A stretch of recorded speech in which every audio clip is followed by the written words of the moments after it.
You're listening to Advice from Your Advocates, a show where we provide elder law advice to professionals who work with the elderly and their families. Welcome back to Advice from Your Advocates. I'm Bob Mannor. I'm a certified elder law attorney here in Michigan, and I'm really excited about the guest today. So we've got Morgan Donahue, who is a speech pathologist that works primarily with those with neurodegenerative diseases such as dementia and Alzheimer's and things like that. So Morgan, welcome.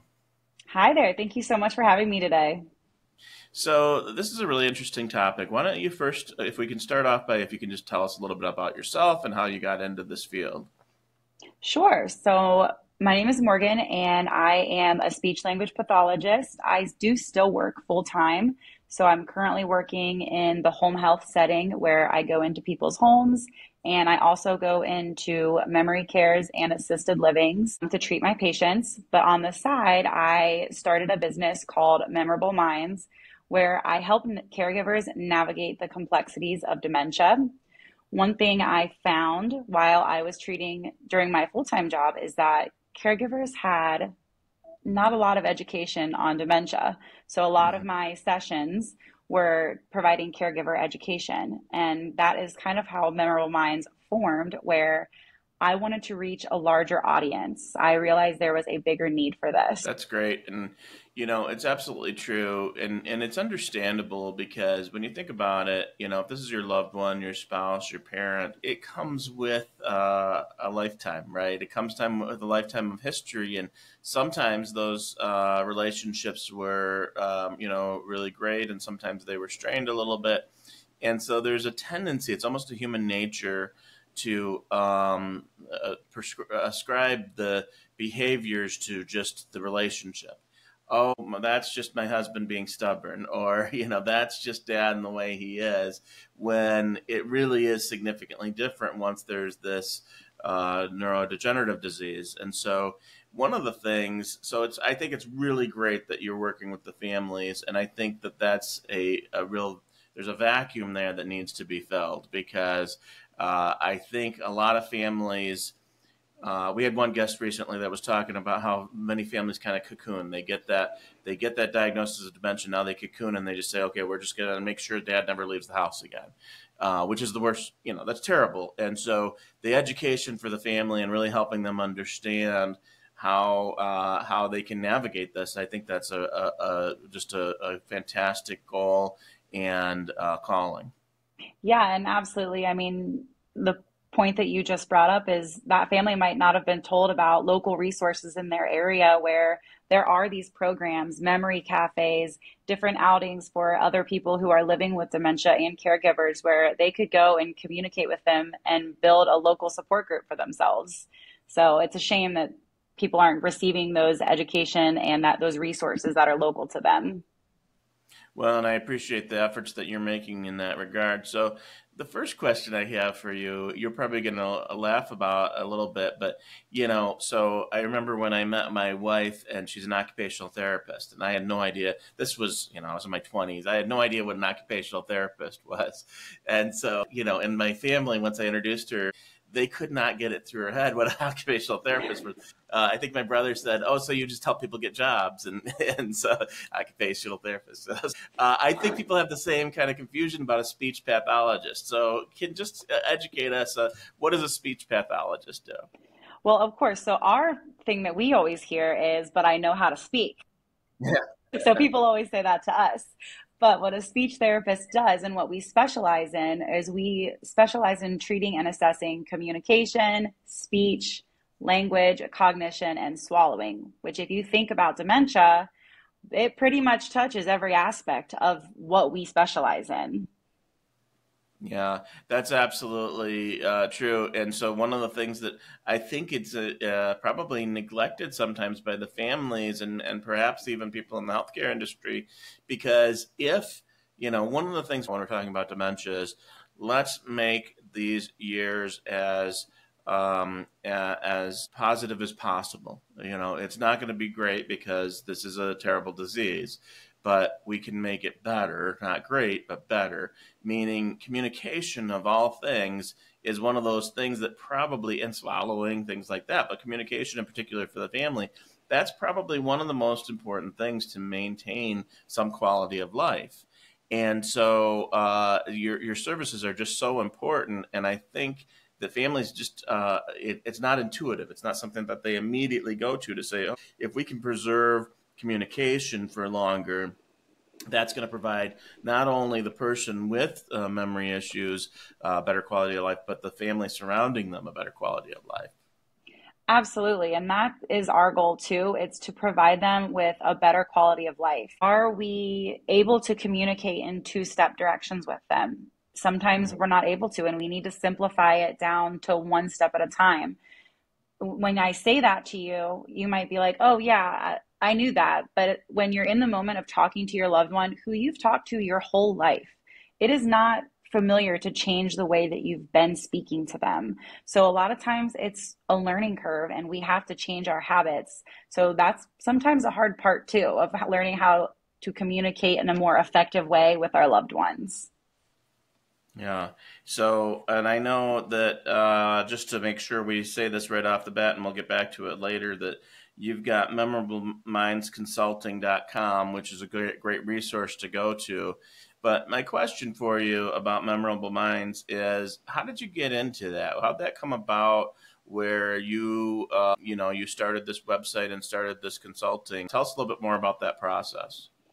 Yeah. So like I said, my drive for dementia started when I started my home health journey and job. And I was educating so much on dementia, and I knew that I just wanted to reach a bigger audience. And I found 1 to 2 other speech therapists doing it. And I was like, I can do this. I was like, this is something that I am extremely passionate about. Mm-hmm. And then I almost didn't do it because I was like, there's 1 to 2 other people doing that. But you don't hear other people in other professions, lawyers, therapists, not doing those things because, oh, there's already one doing it. So finally decided to go for it, and I went all in, and it is the best thing I've ever done. I used to go to my day job, my speech therapy, and I would come home and just live my life.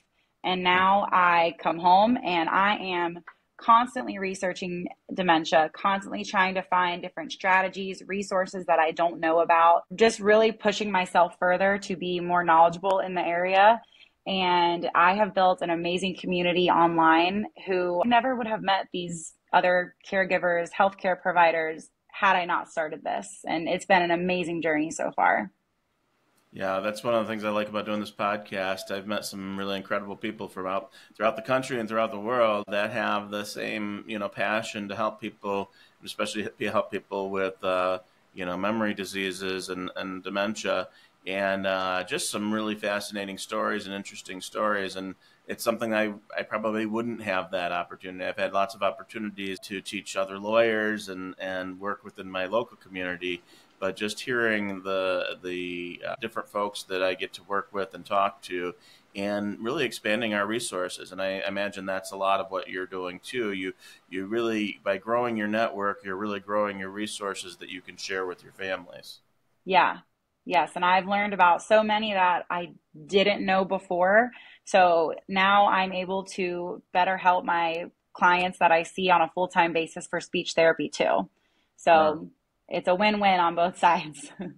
So tell us a little bit. I know 2 of the main things that are sort of the more popular things that you do are your website, memorablemindsconsulting.com, and then you have a big Instagram following. Tell us about your Instagram page.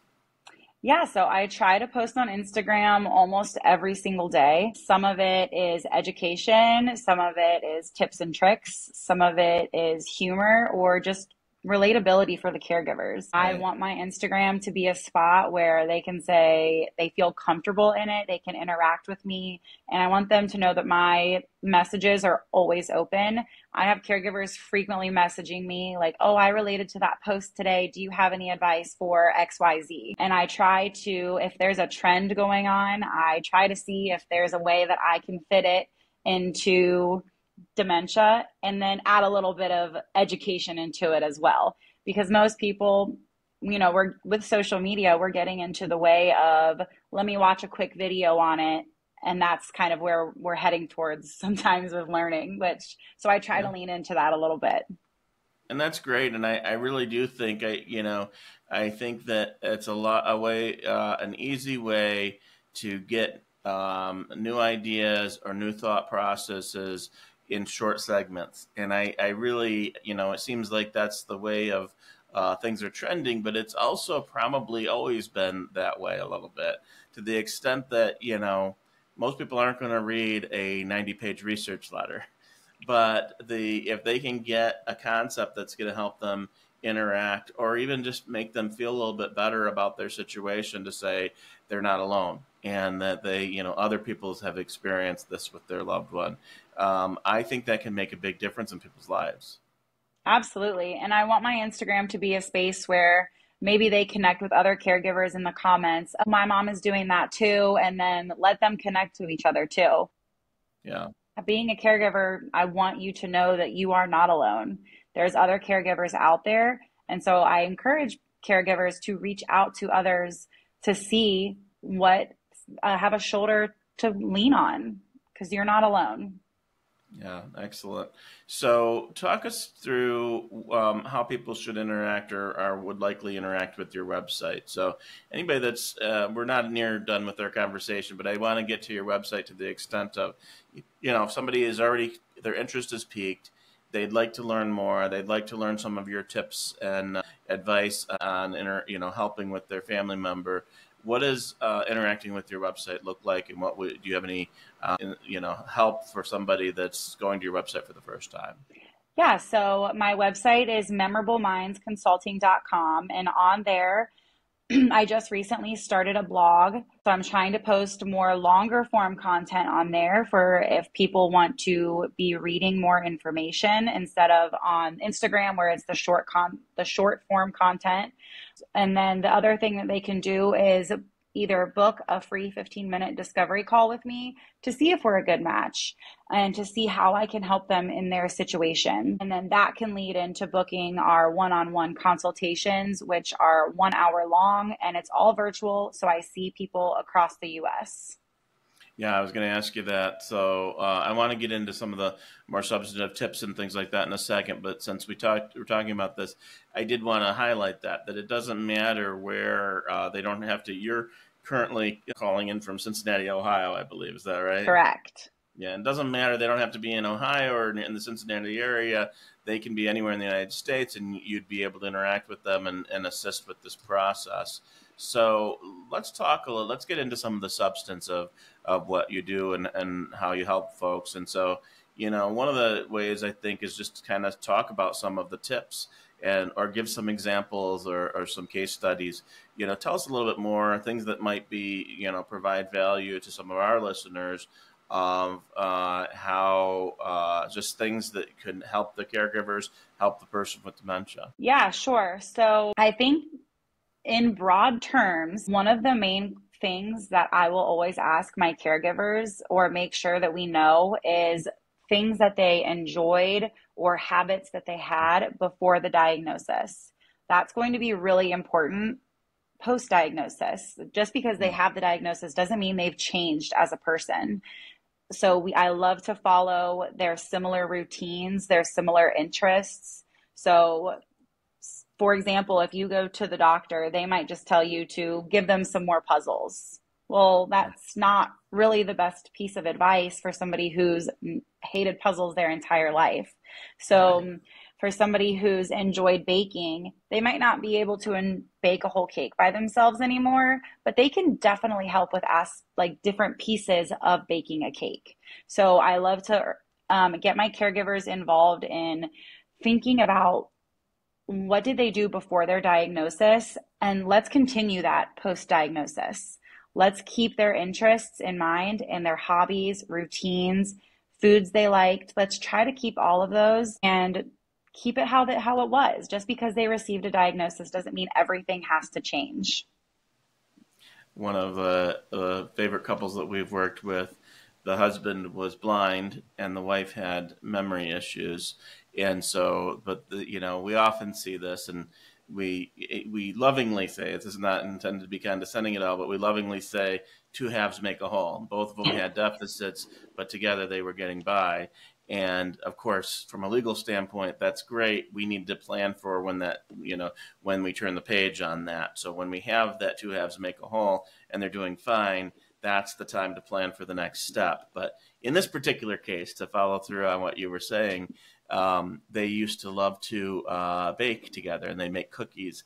And so he was blind. He couldn't see how much he was pouring in or measuring things. So she would help him measure it. He would be the one sort of directing the baking of the cookies, but she would help, she would measure everything. She would be his eyes, and he would be, the person that was able to kind of put all of it together.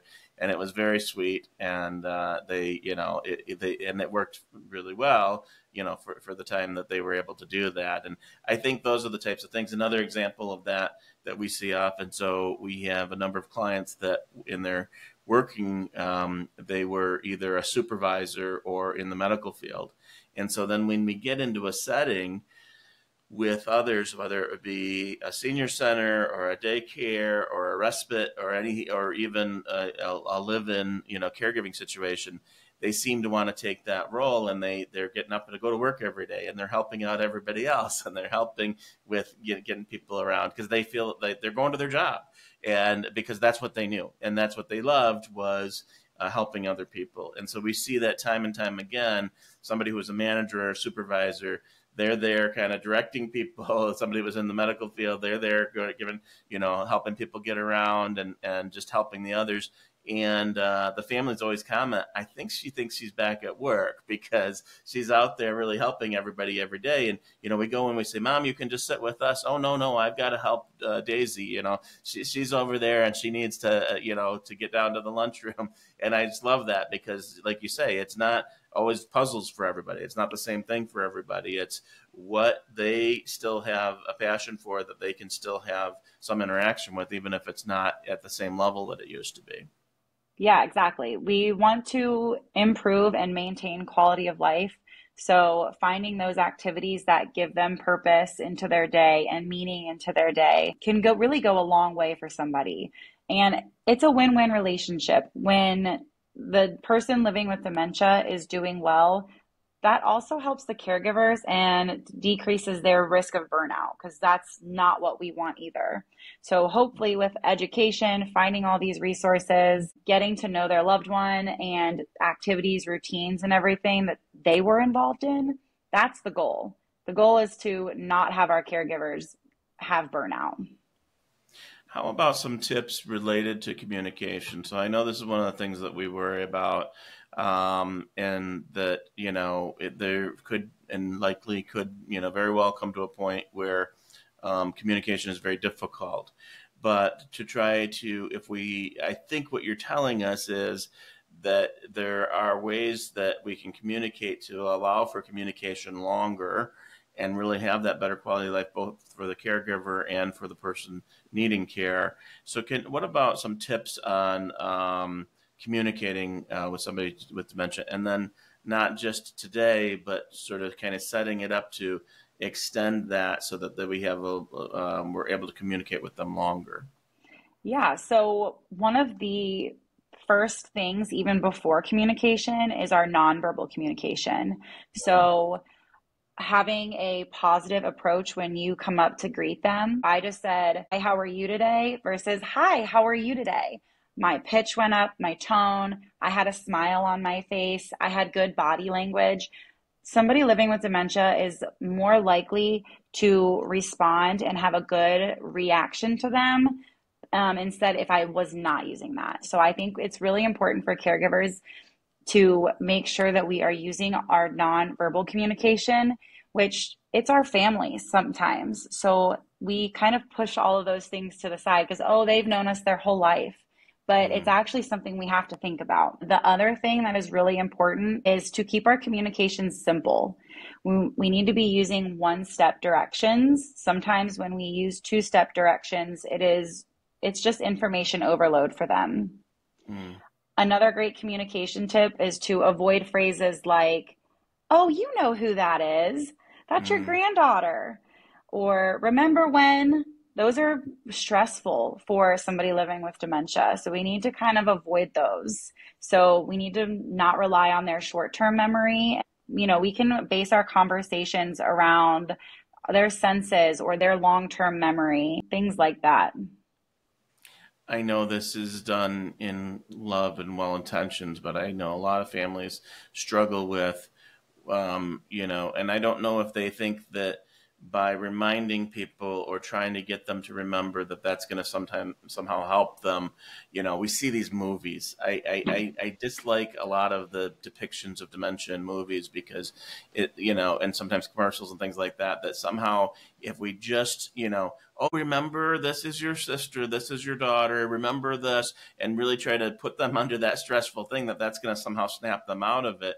And I'm sure that there's, of course, things like that are going to be where they can kind of get, there's going to be ebbs and flows in their ability to understand their surroundings. But it is, I think, misinterpreted sometimes that we have to go, oh no, your husband died, daddy died. Why would you say that to somebody that doesn't remember that their husband died and make them grieve through that again? And I know that they're doing it in loving and well intentioned, and probably trying to, they think, oh well, this is important that we help the person understand. Well, they're even now they might understand it and now have to grieve it for another couple hours, whereas in a couple hours they may ask the same question. And so it's one of those things that I think. This communication is very important, but I think you'll agree with me, never argue, never try to correct and argue, because that's just stressful and actually could cause a lot of grief for the person. Absolutely. And that is something that I educate a lot on, is something that we call reality orientation versus validation. So somebody in the earlier stages of dementia might be okay with reality orientation, where we are orienting them to where they are right now. If they do well with saying, oh no, you are at this memory facility, and they're like, oh yeah, okay, I knew that, and they respond well, then that's an okay strategy for that person. But Mm-hmm. if you try it the first time and maybe they don't respond well and it's, I want to go home, then that's where we can turn to the validation therapy, where we are validating everything that they are feeling. I bet you do miss your home. Why don't you tell me about it? It sounds like you have a lot of great memories there. And then we try to shift the conversation to get them off of that topic, and then try to get them involved in something else. So that way we are validating their feelings, but we're not upsetting them like, no, you're not home. You're at this memory care facility. Don't you remember? So we're just validating their feelings. Somebody in the earlier stages could benefit from reality orientation. As dementia progresses, we might see that validation might be the better strategy to use for somebody. Yeah, my sisters came up with a great answer for whenever my mom would ask about her mom or ask about her sister. And so their response was always the same. So if she was asking about her mom, they'd say, when both of them are deceased for many years. So if she was asking about her mom, where's my mom? Where's my mom? And they'd say, oh, she's okay. She's with Aunt Helen. And if they'd say, well, where's Helen? Where's my sister? Oh, she's okay. She's with your mom. And so, because they're both Yeah, deceased. So it was a great answer, and it did help sort of distract to go to the next step and not make her, relive that or grieve it or anything like that. And it was really just a settling thing for her. So, it was interesting because the people that she would ask about most were the ones that were deceased. So on some level, she probably knew that they were gone, but because she wasn't asking about her living siblings, which was interesting. And so, but, it made her feel a little bit better to say, oh, your sister's with your mom's with your sister, things like that. And that's sort of a distraction, but it's also, it was a good way for, at least for my family, to address that kind of questions. exactly. And for each person living with dementia, you're going to find different strategies that work for everybody. I could list out 50 different strategies and maybe only one would have worked for your mom. So we have to find the technique that works best for them. Every technique and strategy is not going to work for everybody. So we just have to kind of keep being creative and find those techniques that work for everybody. So it sounds like your family found a great response to use when she would ask those questions. So I don't know, what kind of advice that you'd give in this situation, but there are occasionally where some folks with dementia, and sometimes they call it sundowners, but sometimes it's just the brain trying to figure out everything, and there might be some lashing out or some irritation or some anger. And a lot of times that is a communication issue, I believe. Sometimes it's a body language thing. And I'll give you a couple examples in a minute. But what's your advice on if we have somebody in the healthcare and the long-term care industry? They also often say behaviors. They have behaviors. And so how do we, any advice on when we have a loved one that's showing some negative behaviors and how to maybe distract or redirect on that? Sure. So a lot of times when you are seeing these behaviors, what people will call, a lot of times it might be a communication breakdown, or it might be that their needs are not being met. So they might be in pain, they might be hungry, they might be thirsty, needing to go to the bathroom. Maybe they've gone to the bathroom on themselves and they need to be changed. So my first piece of advice is to approach them with a positive attitude, because a lot of times if they're showing that anger, agitation, frustration, they're not going to want somebody coming up to them in a threatening way. They're not going to respond well to that. So if you come up to them, positive, all those nonverbal cues that we just talked about, smiling, high-pitched tone, all of that, we need to approach them that way. And then this is another point where we need to validate everything that they are feeling. I'm not going to correct them. I'm not going to argue with them. I'm going to be the one in the wrong. I am so sorry you feel that way. Let me help you figure this out. And then I'm going to do everything I can to try to figure it out. In the best way, I'm going to try to redirect them into something that I know that my loved one enjoys doing. Maybe that's going for a walk. Maybe that is letting them fold laundry. Maybe they do need to go to the bathroom, so I'll try to guide them into the bathroom to see if that's where they need to go. It is kind of that trial and error. What do they need? What need is not being met right now? So once we figure out that need, we need to try to take advantage of that and solve it. That's great advice and great information. I want to give the listeners an example of something that we had in our office. So we had a husband and wife come in, and they had called us on their way over, but they had been at their gerontologist, and the gerontologist said, go over and, go to Mannor Law, see what they can do to help you with, because they were still at home, and he was a large man, and he had Lewy body dementia, which sometimes with Lewy body we see, we have hallucinations, and there can be, it can be a dangerous thing. And he was a very large man, and she was a small woman, and she was fearful. And so he said, before you go home, go over to the law office. And so fortunately we were able to meet with him in such a short notice. And so I was, sort of huddling with the wife to gather information. And I had one of my social workers sitting with the husband. And this is an example of what you're talking about with regard to the body language. And it took us, we didn't realize what was happening at the time, but now looking back on it, we know exactly what was happening. So I was talking to the wife. Our social worker was trying to keep the husband sort of distracted so that I could talk to the wife. And so she was talking in low voice, low tones. And so then he would respond in low tones because body language, responsiveness. And when he would speak quietly, she would lean in because that's, that's kind of normal behavior, but that's not how his brain interpreted it. His brain interpreted it as, I guess it's time to go. She's leaning in to get out of her seat. So he would get up and tower over her. And she was afraid. He was a large man, very tall and strong. And we thought he was being aggressive. And we realized afterwards he was as gentle as could be. He was not being aggressive. He was responding to her body language. Her body language was her getting out of her seat a little bit. And so that was a cue to him. Oh, it's time to get up. So he got up, and he was such a big man. He was towering over. It seemed like he was being aggressive when all he was doing was responding to the body language that she had given. That's one of those things that, at the time, we were all a little nervous about the situation, and we look back on it afterwards and we're like, oh, he wasn't being aggressive. That's where body language comes into this whole picture of communication, especially with dementia. Probably body language might be one of the most important forms of communication.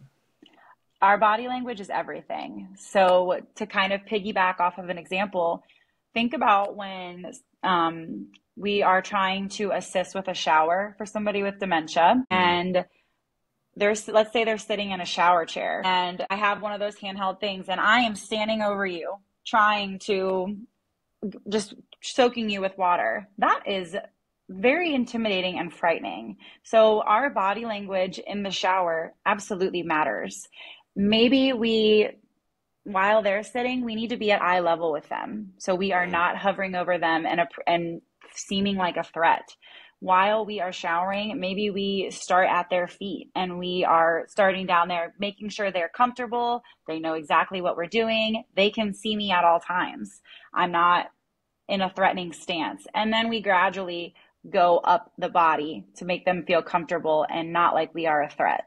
So body language absolutely matters. So the next question I have for you is, occasionally or frequently with some forms of dementia, eating can be an issue as to whether or not and so there could be a variety of eating issues. And do you have any tips for somebody where their loved one with dementia, they're struggling, family members struggling with making sure that the person's well nourished or is receiving enough fluids and things like that? Sure. My first tip is that if you are seeing your loved one is having troubles chewing, swallowing, coughing when they are eating or drinking, I would ask their primary care physician to see a speech language pathologist so that they can fully evaluate their swallow function to see what's going on. But outside of that, also I would get a dietitian involved if they are malnourished. That's something that a lot of people don't think to get on their care team, and it can actually be really important for them if they are not getting enough calories, which sometimes that happens. One of the biggest tips or tricks that I give to some of my patients and my families, people living with dementia love sweets. It's then one of the last taste buds to go. So let's use that to our advantage. So let's say in the morning, let's have a smoothie. We can call it a milkshake if we want. That sounds way more appetizing than a smoothie, but we can pack that a bunch of nutrition in there without them even knowing that it's in there. So one of my most recommended is a smoothie, where I call it a milkshake, but you can pack it with vegetables. You can pack it with the Greek yogurt with protein. You can pack it with all these different nutrients. So for the malnourished side, we want to make sure that they are getting the calories when they are eating. We need to make sure we are packing it with the calories that they need. Yeah, that's great advice. I really like the advice. Well, it's been very great talking to you, Morgan Donahue, and you can find her at memorablemindsconsulting.com and on Instagram at memorable.minds. Any other last-minute tips or things that you want to leave our audience with? I think a last minute thing is I just want caregivers to know that they are doing an amazing job. I don't want them to beat themselves up of something they didn't know. Like if I said a tip today, like, oh my gosh, I've been doing that. I feel horrible. I don't want that to be the reaction. I want it to be that, oh, I learned something new and now I'm going to start doing that. Because you can't beat yourself up on something that you were never taught. And they should have been taught at diagnosis, unfortunately. They might not have been. Yeah, that's an excellent tip. That's a pretty important one too. That the fact that the caregiver is giving up their blood, sweat, and tears to take care of somebody, we certainly don't want them to feel bad about anything. And it's all a learning process for everybody, right? Exactly. And so, yeah, it's going to be, what was it? I think it was Maya Angelou said something like, when you know better, do better. So exactly. It's a great idea. And you can't do better before you knew about it. Exactly. Thank you so much, Morgan. This is great information. I appreciate you coming on. If you enjoyed this podcast of Advice from Your Advocates, you can find it anywhere you listen to your podcast, or you can go to mannorlawgroup.com and you can find it there. Thanks for listening, and we'll see you next time.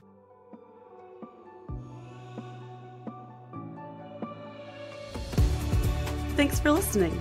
To learn more, visit mannorlawgroup.com.